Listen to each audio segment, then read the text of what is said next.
পর্যায়ের কর্মকর্তারা বলবো, আজকে 24 ঘন্টার ভিতরে আবু আলী সুবরে টিপুরে যদি বহিষ্কার না করে, নারায়ণগঞ্জ শহরে এখন ট্রাক এবং বাস সব বন্ধ করে দেবো। আমরা নারায়ণগঞ্জ শহরে প্রয়োজনে হরতাল করব। এই আবু আলী সুব টিপু আওয়ামী লীগের দালাল রে এর দল থেকে বহিষ্কার করতে হবে।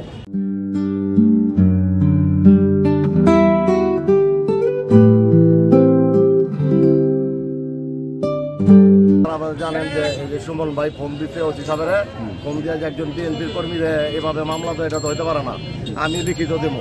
পরবর্তীতে টিপুরে ফোন দিতে, টিপুরে ফোন দেওয়ার পরে টিপু নিজে ওসি সাহেবের বলতেছে লাউড স্পিকারে যে আমি যেটা করছি এটা বললেন না, আপনারা যেহেতু মামলা হয়েছে আপনারা আসামি রেখা দিবেন।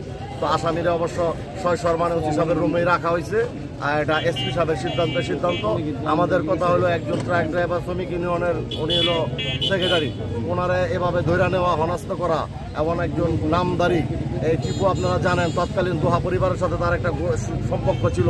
এই দোহা পরিবারের সাথে সম্পর্ক একটা দেশের এই পরিস্থিতিতে এই সময় এরকম বিএনপির একজন কর্মীকে এই ধরনের হত্যা মামলার ভিতরে দিয়া এভাবে হ্যারাসমেন্ট করা, এটা অত্যন্ত, আমরা যত দ্রুত আবু আলী সুব টিপুরে আমরা আমাদের বিএনপির উচ্চ পর্যায়ের কর্মকর্তারা বলবো, আজকে 24 ঘন্টার ভিতরে আবু আলী সুবরে টিপুরে যদি বহিষ্কার না করে, নারায়ণগঞ্জ শহরে এখন ট্রাক এবং বাস সব বন্ধ করে দেবো। আমরা নারায়ণগঞ্জ শহরে প্রয়োজনে হরতাল করব।